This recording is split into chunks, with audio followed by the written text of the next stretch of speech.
Nanti kalau panjenengan, maaf ini aku harus bahas, aku harus sampaikan, karena nggak ada orang yang bahas lagi, yang nggak ada, maksudnya nggak ada ustazah atau pasukir yang bahas. Nah, karena pentingnya, jadi haid itu sampai berapa hari?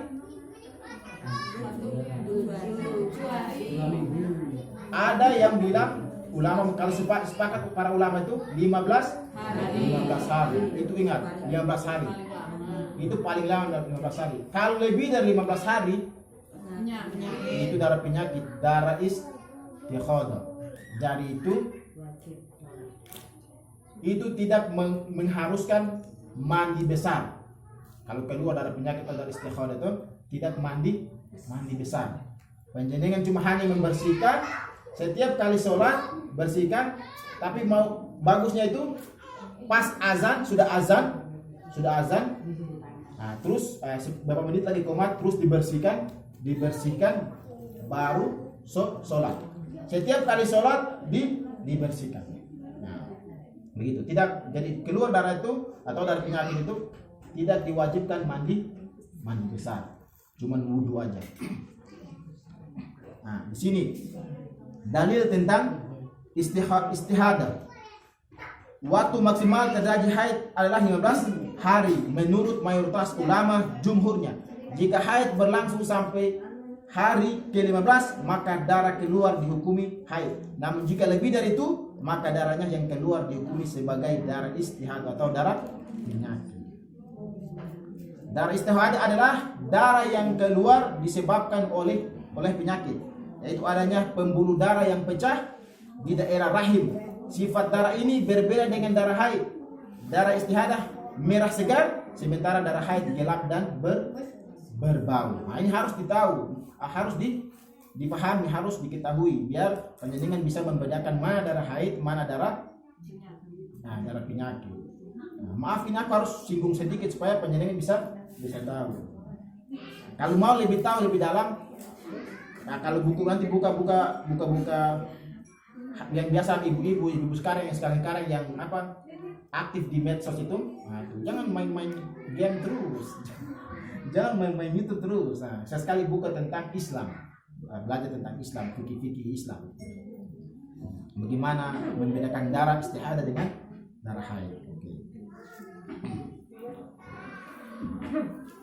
Oke. Nah, sebelum kita masuk sholat, kita masuk wudu dulu. Nah, karena seseorang kalau tidak wudu, maka sholatnya tidak sah. Jadi wudu ini harus tertib. Tidak bisa kiri kanan, nggak bisa, harus tertib. Dibasuh telapak tangan dulu, terus istinsar, terus intinsar, terus wajah, baru tangan, kepala, baru kaki. Nah, kalau doa wudu mungkin jenengan rata-rata sudah tahu. Sudah tahu apa belum ini? Nah, coba kita niat wudu dulu. Niat wudu gimana? Ada yang tahu? Niat wudu. Nawaitul wudu asghari lillahi ta'ala. Nah, kalau doa wudu penjenengan harus tahu juga. Kalau nggak tahu juga dalam hati sama kayak yang mandi wajib. Intinya niat. Dan sholat juga begitu. Kalau nggak tahu yang panjang, nggak tahu aku mau niat sholat apa, niat sholat maghrib apa. Kalau nggak tahu Arabnya, pakai bahasa Indonesia juga bisa. Yang pentingnya niat. Jadi wudu itu, jadi harus perhatikan. Wudu itu harus dari, kalau basuh siku dari tangan sampai siku. Pernah penjenengan dapat orang kasih jalan keran, terus dia basah dari sini. Basahnya dari sini sampai sini. Ada nggak? Pernah ketemu nggak? Kalau ada ketemu pukul tangannya, salah. Enggak, ini bercanda. Enggak bercanda. Nah, jadi di sini ini ayat Al-Qur'an juga, bahasa Al-Qur'annya begitu. Ya ayyuhalladzina amanu idza qumtum ila sholati faghsilu Wahai orang-orang yang beriman, apabila kamu berdiri hendak melaksanakan sholat, maka basuhlah wujuhakum, wajah kalian, wujuhakum, wajah kalian, wa aidikum, tangan kalian, ilal marafiq, tangan kalian sampai siku. Jadi harus tangan sampai siku. Kalau bisa lebih sedikit 2 jari dari sini atau 3 jari, lebih sedikit. Ora dari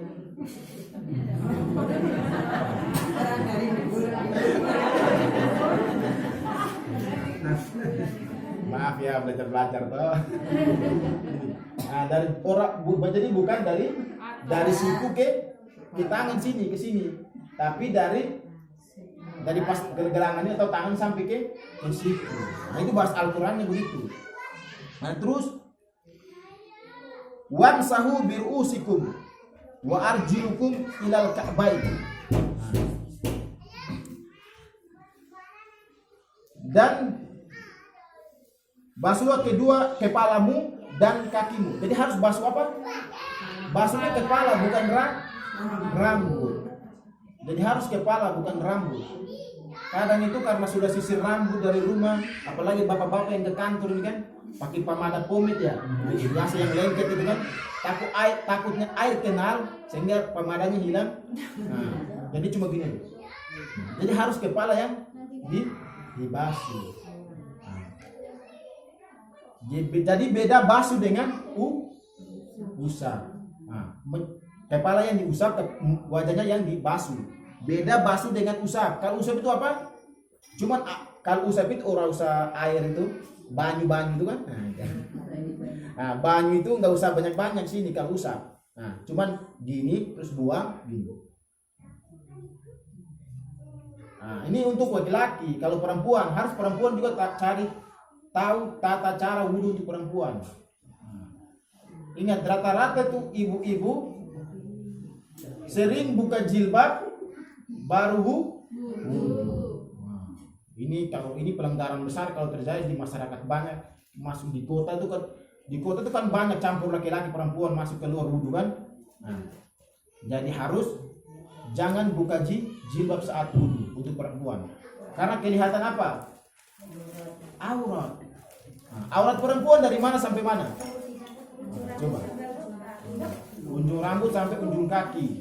Kecuali wajah yang kelihatan, kayak ibu kan wajah kelihatan dan telapak.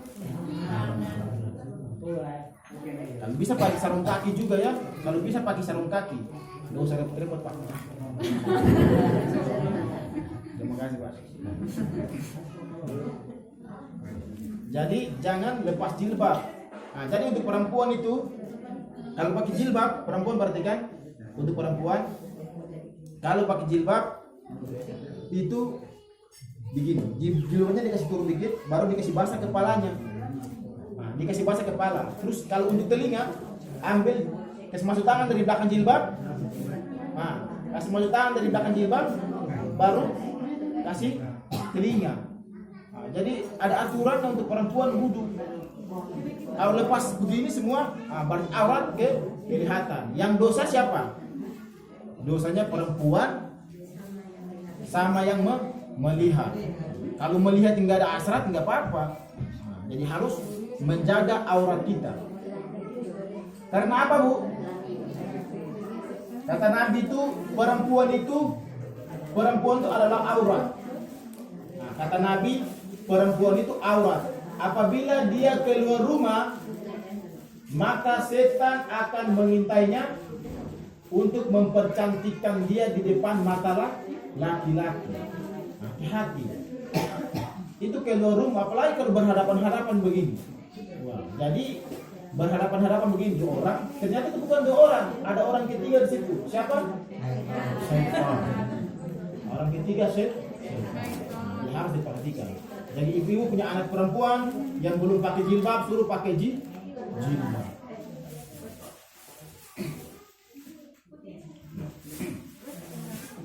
Kita masuk sholat. Nah, sholat untuk perempuan. Sholat untuk perempuan sama saja dengan laki-laki. Sholat untuk perempuan sama dengan sholat untuk laki-laki. Cuman bedanya apa? Bedanya perempuan itu cuman agak di bawah telinga, agak di bawah telinga ininya. Tuh aku harus berdiri dikit bu, aku harus berdiri ke situ. Nah, harus agak praktek juga. Nah, jadi kalau laki-laki rukuknya begini ya, laki-laki rukuknya tangan terbuka begini. Nah, kalau perempuan harus semuanya masuk begini. Nah, masuk. Enggak, perempuan orang usah begini, orang usah. Nah, gini. Jadi perempuan agak tutup dikit begini, tidak begini. Bisa dipahami ya? Bisa apa luar biasa ini? Bisa. Oke.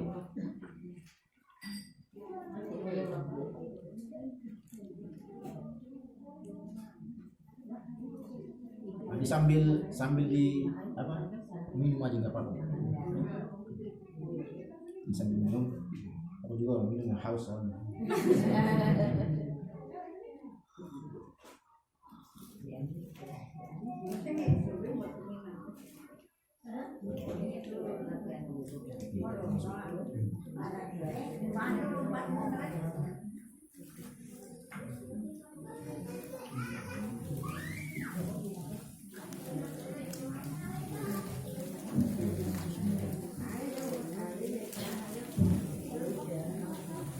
Sambil dimakan aja bu, jangan malu-malu. Dihabiskan.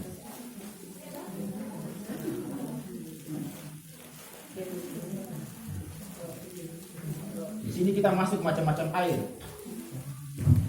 Macam-macam air yang bisa dipakai untuk wudhu. Air panas bisa enggak?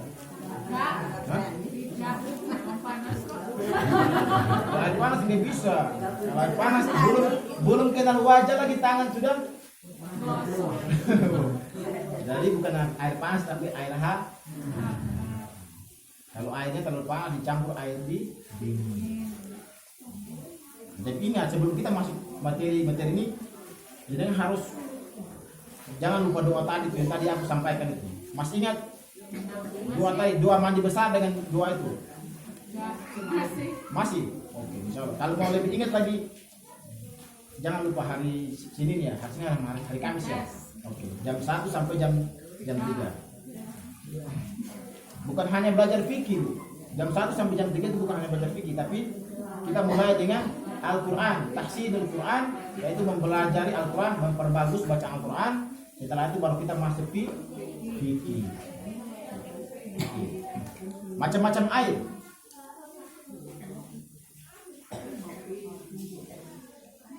Hampir semua aktivitas taharah memakai air. Maka pembahasan tentang pembagian air sangat diperlukan. Kriteria air yang dapat digunakan untuk bersuci adalah semua air yang turun dari langit dan air yang keluar dari bumi. Sebenarnya air itu semua turun dari langit. Enggak ada yang dari bumi. Semua air turun dari langit. Cuman karena di bumi itu dia tertampung sehingga dia ibaratnya kayak menguap begitu kan. Nah, dia keluar dari bumi. Karena enggak ada air yang dari bumi, semua dari langit. Air turun dari langit. Oke. Setidaknya ada 7 jenis air. Nah, diperhatikan Bu, ada 7 jenis air yang memenuhi kriteria di atas. Yang pertama, air hujan. Yang kedua, air sumur. Oh, ini kayaknya sering baca ini. Ketahuan.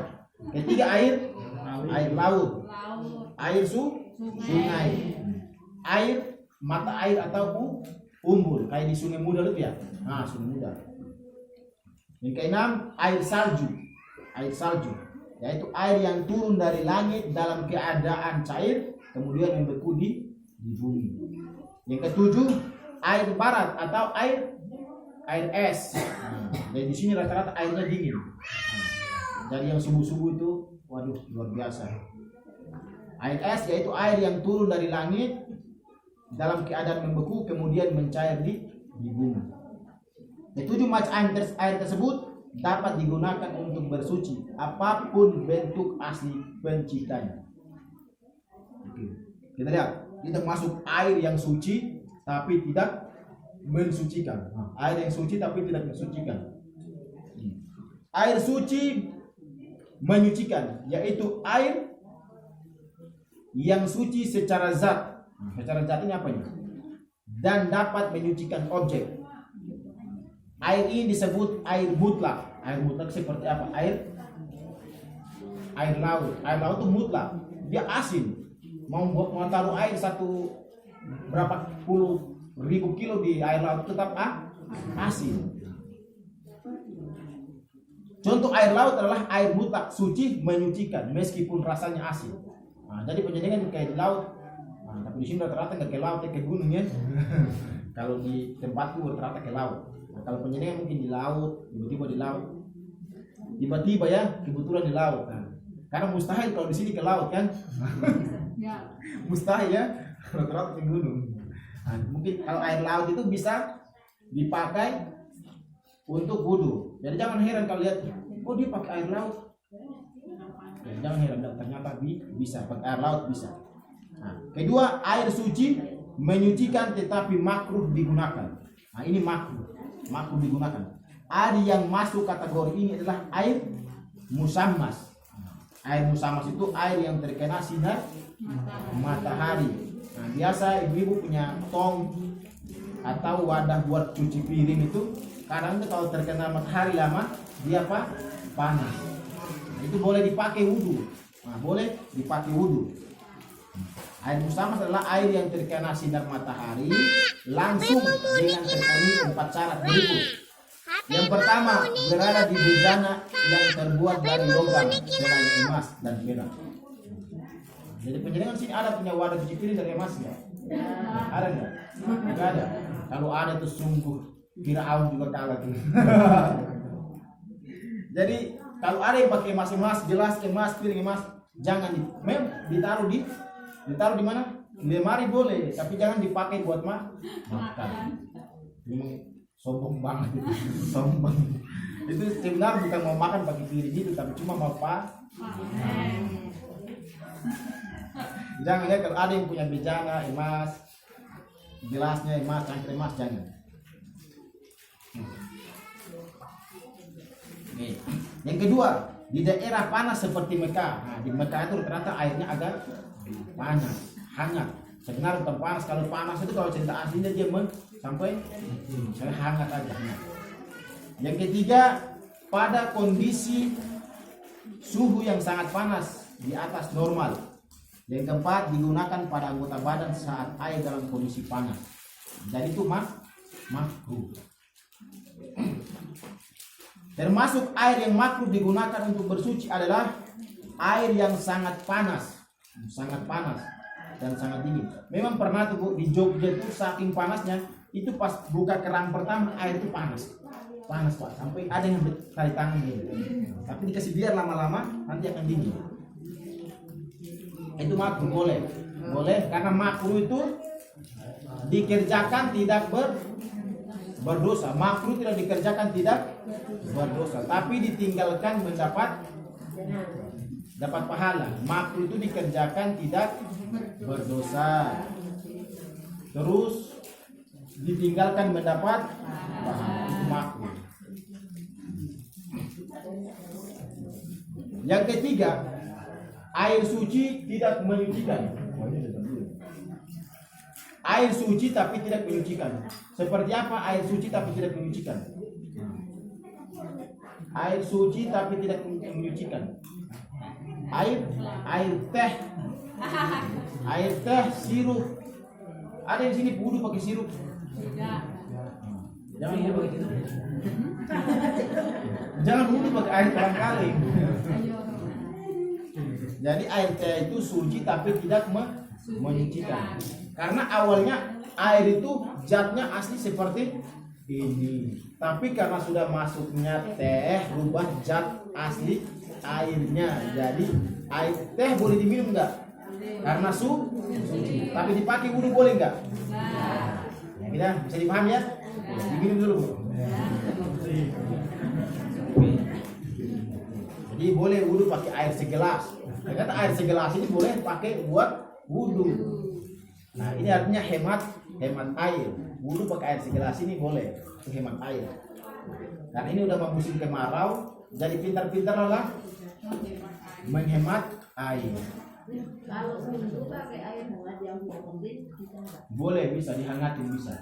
Tapi diperkirakan hangatnya mandi besar bisa. Karena itu kalau untuk kebutuhan saya bisa nanya dia gini. Jadi kalau aku pakai air dingin nanti akan mengakibat aku tambah sakit. Makanya boleh pakai air hangat dicampur. Mau cari aman apa cari sengsara? Nah, kalau cari aman dicampur ya. Oke. Air suci tidak menyucikan, yaitu salah satu air musta'mal. Air musta'mal yaitu air bekas pakai. Air bekas pakai. Ada 3 syarat agar air masuk kategori musta'mal, yaitu yang pertama, bekas pakai toharo. Air bekas pakai untuk bersuci. Biasa penjenengan biasa pakai ember itu, pakai ember. Kalau ember di bawah tempat kerak, di bawah kerak, terus wudhu airnya tumpah di ember, itu namanya air apa? Musta'mal. Bukan air ember ya, air musta'mal. Nah, itu air musta'mal. Dan bekas pakai tohara fardu seperti air bekas basuhan tohara pertama. Jika berupa air bekas pakai tohara sunnah, seperti air sisa basuhan kedua dan ketiga dalam wudhu, maka tidak termasuk air musta'mal. Nah, jadi pertama saja yang dipakai. Pertama itu namanya air musta'mal. Kalau udah 2 orang 3 orang pakai berarti bukan air musta'mal. Yang kedua, sudah terpisah dari anggota tubuh. Jadi air kan setelah wudhu itu penjenengan perhatikan, setelah wudhu itu kan ada air yang nempel di sini. Itu bukan air musta'mal. Itu bukan air musta'mal. Yang air musta'mal itu air yang sudah jatuh ke bawah ember itu. Jika berupa air bekas pakai tetapi masih menempel pada anggota tubuh, maka tidak masuk kategori air musta'mal. Yang ketiga, jumlahnya sedikit. Jumlah air musta'mal sedikit. Jika jumlahnya banyak, lebih dari 2 kula atau kurang lebih 217 liter. Kalau 217 liter itu kira-kira tongnya besar apa? Tong. Tongnya jadi 50 apa itu? 250 ml ya? Gitu ya? Pokoknya 217 liter. 217 liter itu artinya 2 kula. Maka tidak dikatakan air musta'mal.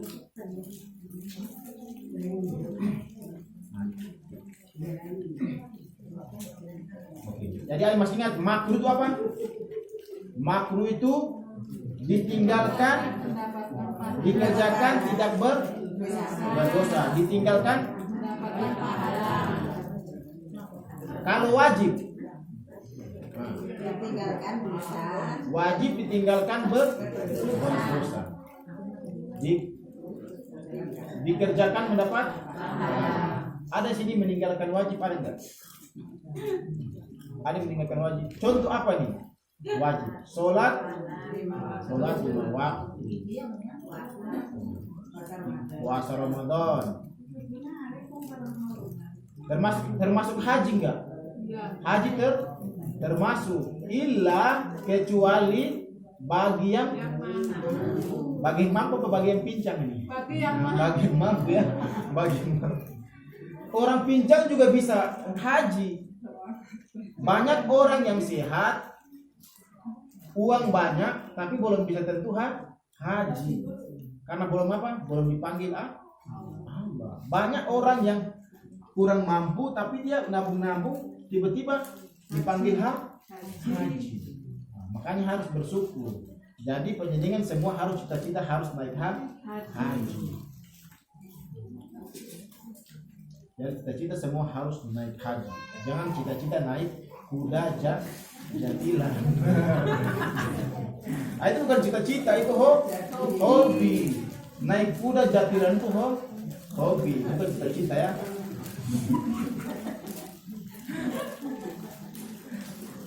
Hobi itu kayak sepak bola, nyanyi. Kalau cita-cita kayak apa? Tentara, polisi, nah itu dokter. Tapi banyak itu rata-rata orang itu bertanya nih, ditanya cita-cita apa? dokter. Cita-cita apa? Tentara. Cita-cita apa? Polisi. Tapi ada yang nggak pernah bilang gini, aku cita-cita dari seorang ulama. Ada nggak? Nggak ada, susah.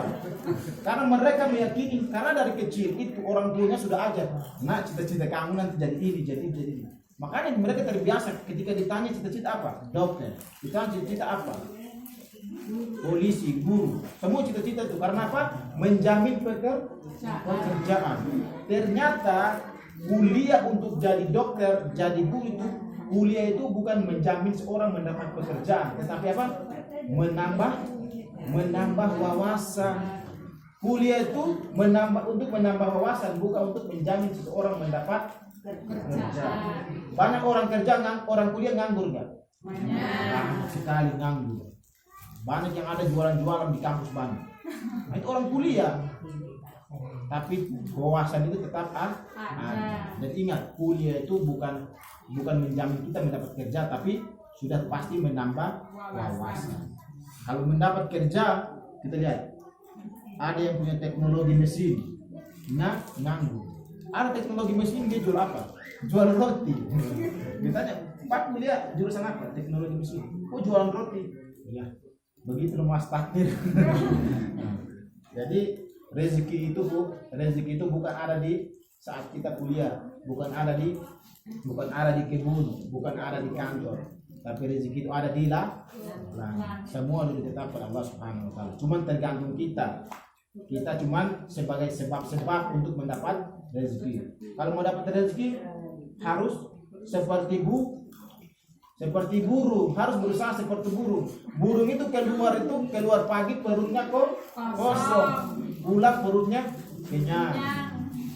Tapi kalau kita seperti burung, nah, kita harus menjaga hal-hal yang dilarang Allah Subhanahu wa taala. Maksudnya kalau orang punya, ya orang punya.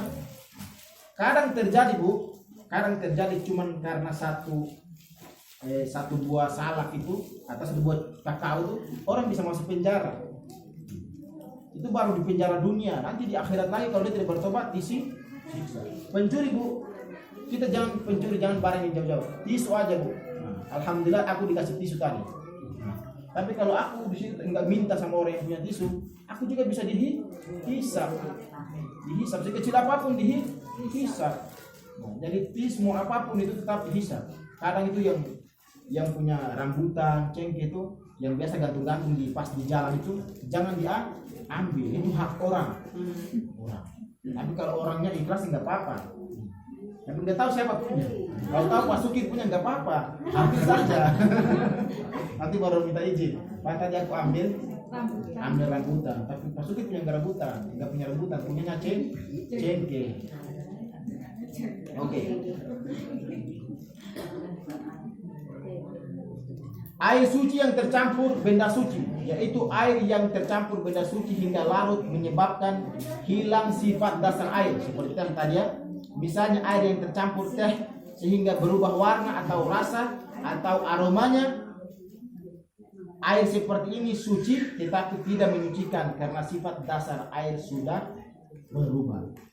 Oke. Kita lanjut. Jadi aku belum lanjut tentang wajib, sunnah, makruh, haram dan lain-lain. Kalau wajib tadi dikerjakan mendapat pahala, ditinggalkan mendapat dosa. Yang pertama seperti sholat, puasa, haji. Ini puasanya puasa wajib ya, bukan puasa sunnah. Jangan kalau penjenengan mau anggap puasa sunnah Senin Kamis itu wajib nggak apa-apa. Supaya penjenengan puasa teruslah. Jadi ini yang dimaksud ini puasa wajib aja. Jadi puasa wajib di bulan puasa, tidak puasa maka harus apa? Tidak puasa harus gantikan setelah. Kalau perempuan tidak puasa di bulan puasa berarti karena ada masalah lain, nggak tahu masalah apa lah, masalah rumah tangga nggak tahu lah. Intinya dia nggak puasa ada masalah. Nah, setelah selesai dari masalah harus tuntaskan masalah itu, terus ganti puasa. Kalau bertepatan dengan puas 1 Syawal setelah Lebaran besoknya dia nggak usah puasa bulan Syawal itu satu Syawal yang 6 hari ya namanya 6 hari. Dia nggak usah puasa, dia ganti puasa wajibnya dulu. Nah, dia ganti puasa wajibnya di bulan Syawal, baru dia lanjut puasa Syawal. Puasa Syawal intinya mau berapa hari, tinggal 1 hari masuk bulan baru, nah itu nggak apa-apa. Tapi kalau puasa Syawal di bulan yang enggak di bulan lain berarti nggak bisa. Bulan Syawal setelah itu Zulqa'dah ya. Nah, kalau puasa Syawal di bulan Zulqa'dah nggak bisa. Harus puasa Syawal di bulan Syawal. Pak Syawal ya namanya. Di sini ada nama Pak Syawal? Ada tapi di masjid apa? Berangkat. Masjid Baitur Rahman Berangkat. Nah, yang kedua sunnah. Nah, sunnah ini dikerjakan mendapat pahala, ditinggalkan mendapat dosa. Nah, sunnah seperti puasa sunnah, puasa di bulan Syawal. Kalau dikerjakan mendapat pahala, ditinggalkan tidak berdosa. Tetapi ada yang menafsirkan yang mengerjakan mendapat pahala, yang ditinggalkan rugi. Kenapa rugi?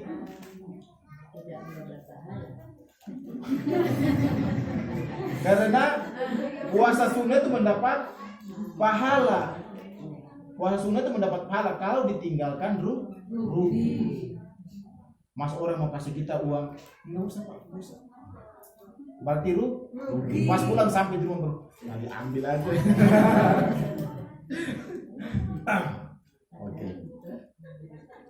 Oke.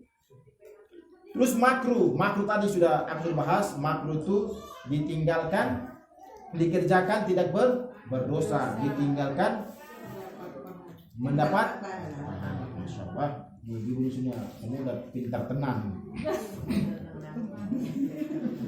Oke. Namun ada beberapa hal yang dikecualikan dari kondisi di atas, yaitu air tersebut. Yang pertama, air tercampur tanah seperti air sumur. Ya pasti orang gali sumur pasti air tercampur tanah. Gak mungkin batu semua ya, pasti tanah. Kalau batu itu Pak, kalau ada gali sumur batu semua, itu diperiksa baik-baik Pak. Takutnya ada emas. Kalau ada emas, alhamdulillah sampai menggilir kaya tuh. Oke, lanjut. Yang pertama, air yang tercampur tanah. Itu air tercampur tanah tetap dihukumi suci, seperti sumur.